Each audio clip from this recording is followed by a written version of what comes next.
RadioShack had 7,000 stores across America.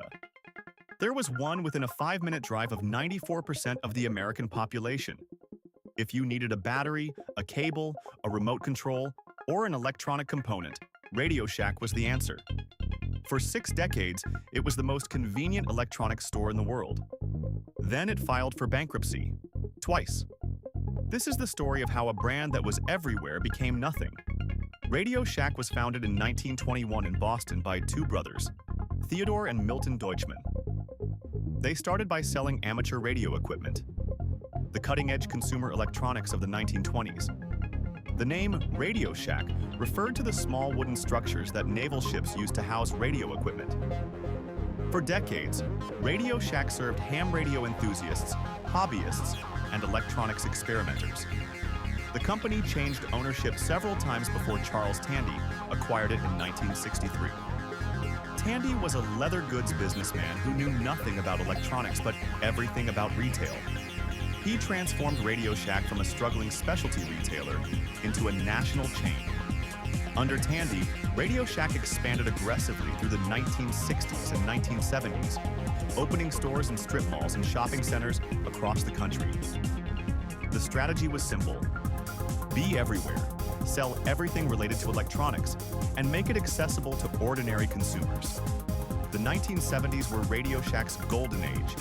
They launched the TRS-80, one of the first mass-market personal computers, in 1977. It sold hundreds of thousands of units and established RadioShack as a player in the emerging home computer market. They sold CB radios when CB radios were a national phenomenon. They sold walkie-talkies, stereo components, car radios, and the realistic brand of consumer electronics. The store was a destination for anyone who wanted to understand, build, or tinker with technology. Knowledgeable salespeople who could actually answer technical questions. Components, resistors, capacitors, transistors that you could buy individually. RadioShack was the original makerspace before makerspaces existed. The decline began in the 1990s with the rise of big-box electronics retailers. Best Buy and Circuit City offered wider selection and lower prices than RadioShack could match.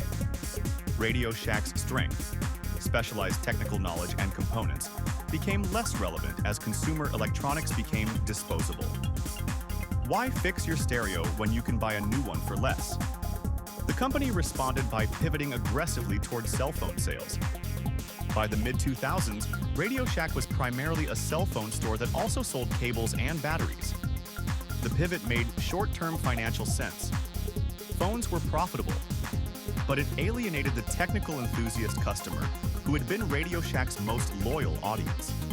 It also put RadioShack in direct competition with carrier stores, Best Buy, and ultimately with the carrier's own retail operations.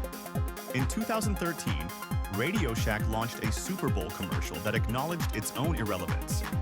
Characters from the 1980s, including Alf, the California Raisins, and Dee Snider, stormed a RadioShack store demanding their products back.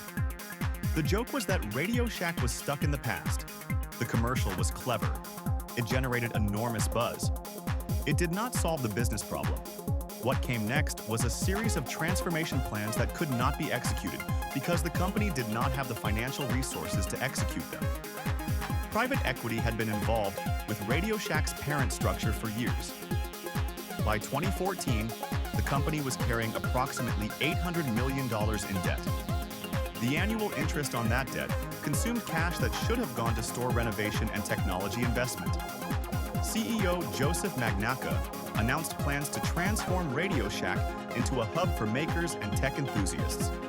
Coding classes, 3D printing stations, wearable technology. The vision was actually coherent. The maker movement was growing.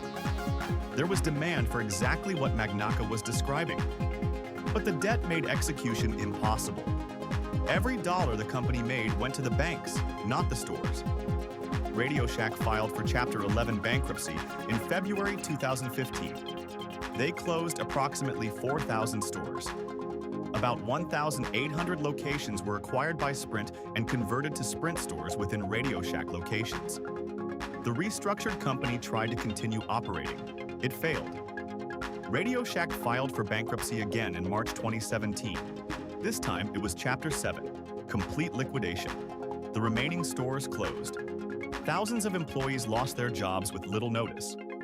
General Wireless, backed by a new group of investors, acquired the RadioShack brand and intellectual property. They operate a much smaller number of stores today and sell online. The RadioShack that existed as a physical presence in every American community is gone. The lesson of RadioShack has two parts. The first part is about relevance. When your core value proposition becomes obsolete, you must find a new one before your customers leave, not after. RadioShack's identity as the place for technically knowledgeable electronics assistants became obsolete when the internet made that knowledge freely available. The transformation Magnaka described was the right answer to that problem, but it came 15 years too late. The second part is about debt. Companies that need to transform require capital to invest in transformation. When private equity loads a company with debt in order to extract returns, that capital disappears. The company cannot transform because the money that would fund transformation is going to the banks. RadioShack needed to transform. It had no money to transform with. The investors collected their returns. The brand died. The employees went home. That is the RadioShack story, and it is not unique. The same pattern repeats across hundreds of American retailers. Private equity, debt, extraction, and collapse. Repeat.